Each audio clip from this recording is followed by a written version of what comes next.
मिलिए नटाशा से, एक जिंदा दिल 63 साल की महिला से जिसने अपनी सेहत को लेकर कंट्रोल लेने का फैसला किया। नताशा हमेशा लेट नाइट स्नैकर रही थीं, चिप्स, पॉपकॉर्न और जो कुछ भी कुरकुरा और नमकीन होता। लेकिन हाल ही में कुछ हेल्थ डॉक्यूमेंट्रीज देखने और दोस्तों से बात करने के बाद उन्होंने बदलाव करने की ठानी। अब कोई जंक फूड नहीं, उन्होंने चिप्स की जगह एक हेल्दी ऑप्शन चुना, काजू। उन्हें नहीं पता था कि ये एक छोटा सा बदलाव एक ऐसी चेन रिएक्शन शुरू कर देगा जो धीरे धीरे उनकी किडनीज को बंद करने लगेगा और उनकी जिंदगी हमेशा के लिए बदल जाएगी। शुरुआत में तो सब ठीक लग रहा था। नटाशा अपने फैसले से खुश थीं। उन्हें काजू का बटरी टेस्ट बहुत पसंद था और वो उन्हें मुट्ठी भर भर कर अपने पसंदीदा टीवी शोज देखते हुए खाती थीं। लेकिन हफ्ते बीतते गए, कुछ गड़बड़ लगने लगी। वो सुबह सुबह थकी हुई उठने लगी, उनकी एनर्जी लेवल्स धीरे धीरे गिरने लगी। 3 कप कॉफी के बाद भी ऐसा लगता जैसे वो अपने शरीर को गीले सीमेंट में घसीट रही हों। हर दिन पहले से ज्यादा मुश्किल होता जा रहा था। उन्होंने इसे एजिंग समझकर टाल दिया, लेकिन दिल के अंदर उन्हें एहसास था कि कुछ तो गलत हो रहा है। तो उन्होंने डॉक्टर से अपॉइंटमेंट लिया, रूटीन ब्लड वर्क करवाया गया।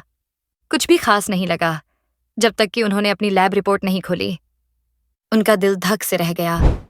एक सेक्शन रेड में हाईलाइट था, किडनी फंक्शन एबनॉर्मल। अजीब है, उन्होंने सोचा। सिर्फ 8 महीने पहले तो उनकी लैब्स एकदम परफेक्ट थीं। ऐसा क्या बदल गया? अगले दिन उनका फोन बजा। डॉक्टर का ऑफिस था। हमें आपका ब्लड टेस्ट दोबारा करवाना होगा, शायद लैब में कोई गलती हो गई हो, उन्होंने कहा।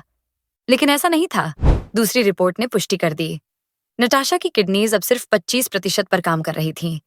यह बहुत ही खतरनाक स्तर था। इसी रफ्तार से उनकी किडनीज धीरे धीरे फेलियर की तरफ बढ़ रही थीं। पैनिक शुरू हो गया। उनके शरीर में आखिर हो क्या रहा था? क्या यह रिवर्सिबल था? क्या उन्हें डायलिसिस की जरूरत पड़ेगी? इन्हीं सवालों के साथ नटाशा को एक नेफ्रोलॉजिस्ट यानी किडनी स्पेशलिस्ट के पास भेजा गया, जिसने जवाब ढूंढने की कोशिश शुरू की। डॉक्टर किडनी फेलियर को 3 बड़ी कैटेगरीज में डिवाइड करते हैं। 1, क्या किडनीज तक पर्याप्त खून पहुंच रहा है? इसमें डिहाइड्रेशन, हार्ट फेलियर या लिवर डिजीज देखी जाती है।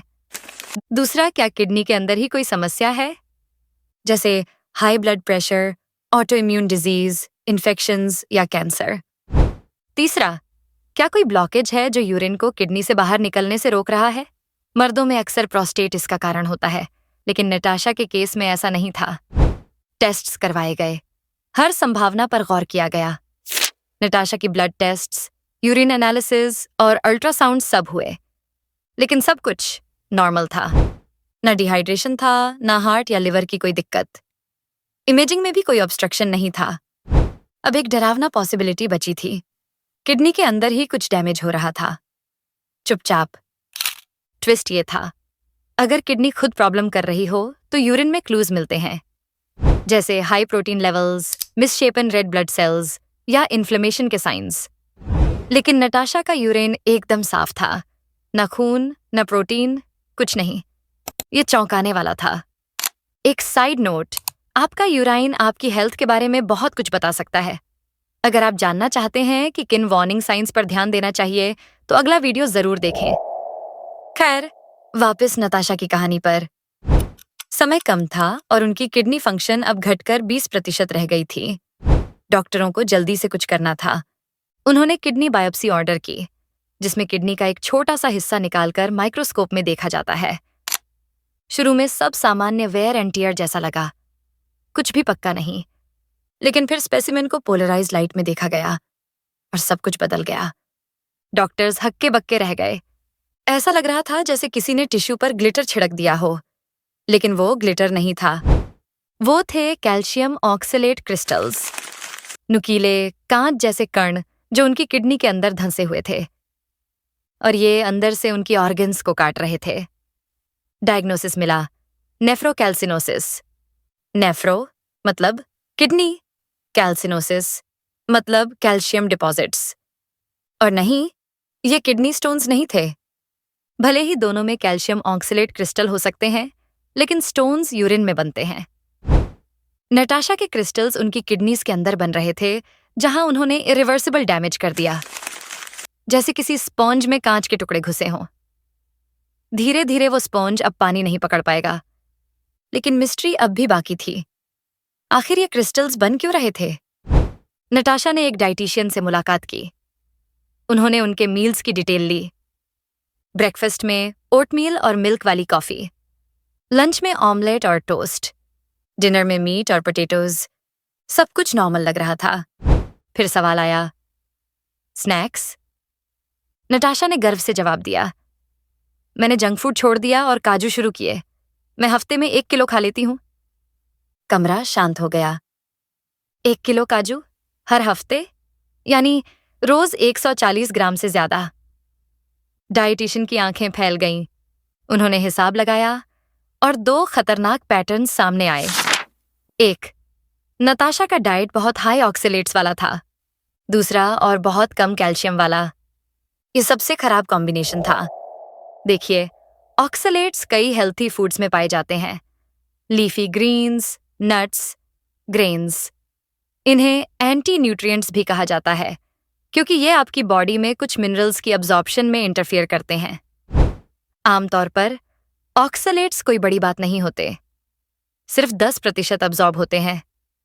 लेकिन, और ये बहुत जरूरी है, अगर आपकी डाइट में कैल्शियम कम हो तो ऑक्सलेट अब्जॉर्प्शन बहुत ज्यादा हो सकता है, क्योंकि कैल्शियम ऑक्सलेट्स को गट में बाइंड करके सेफली बाहर निकालने में मदद करता है। लेकिन अगर कैल्शियम ना हो तो ऑक्सलेट्स ब्लड स्ट्रीम में चले जाते हैं और फिर किडनीज में पहुंचकर क्रिस्टलाइज हो जाते हैं। नताशा के केस में यही हुआ। उनका पसंदीदा स्नैक, बिल्कुल इनोसेंट दिखने वाले कैश्यूज ने एक बायोलॉजिकल डिजास्टर खड़ा कर दिया। लेकिन नताशा हार मानने वाली नहीं थी। इंफॉर्मेशन और डिटर्मिनेशन से लैस होकर उन्होंने तुरंत बदलाव किए। कैश्यूज खाना बंद किया, ऑक्सलेट इनटेक ट्रैक करना शुरू किया, ज्यादा पानी पीना शुरू किया ताकि सिस्टम फ्लश हो सके, और मील्स के साथ कैल्शियम सप्लीमेंट लेना शुरू किया ताकि ऑक्सलेट्स बाइंड हो जाए। उन्हें एक और हैरान कर देने वाली बात पता चली, आलमंड्स में कैश्यूज से भी ज्यादा ऑक्सलेट्स होते हैं। तो ये अच्छा ही हुआ कि उन्होंने आलमंड्स नहीं चुने। सिर्फ 2 महीने में उनकी लैब रिपोर्ट्स कुछ और ही कहानी बता रही थीं। उनका ऑक्सलेट लेवल नॉर्मल हो गया, किडनी फंक्शन में काफी सुधार आया, लेकिन कुछ नुकसान स्थायी था। अब नताशा को माइल्ड क्रोनिक किडनी डिजीज है। उन्हें अपनी हेल्थ जिंदगी भर मॉनिटर करनी पड़ेगी।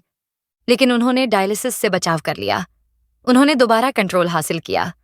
और सबसे जरूरी बात, उनकी कहानी औरों के लिए एक वेकअप कॉल बन सकती है। सीख क्या है इस कहानी से? Moderation is everything. चाहे कोई भी स्नैक कितना भी हेल्थी क्यों ना लगे, अगर ज्यादा खाए जाए तो नुकसानदेह हो सकते हैं। इसका मतलब ये नहीं कि हाई ऑक्सलेट फूड्स पूरी तरह छोड़ दो।